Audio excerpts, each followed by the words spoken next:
Edison ने bulb बनाया, Graham bell ने फोन, पर पहिए को किसने खोजा हमें बताए कौन। एडिसन ने बल्ब बनाया, ग्राहम बेल ने फोन, पर पहिए को किसने खोजा हमें बताए कौन।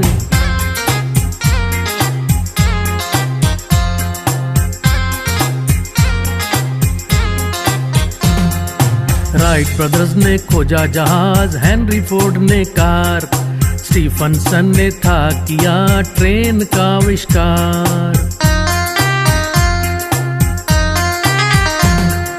मार्कोनी ने की रेडियो वायरलेस की खोज, टेलीविजन किसने खोजा जिसे देखते रोज।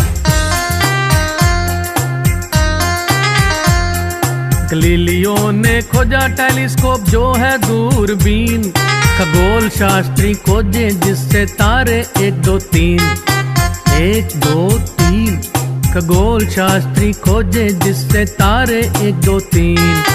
एडिसन ने बल्ब बनाया, ग्राहम बेल ने फोन, पर पहिए को किसने खोजा हमें बताए कौन।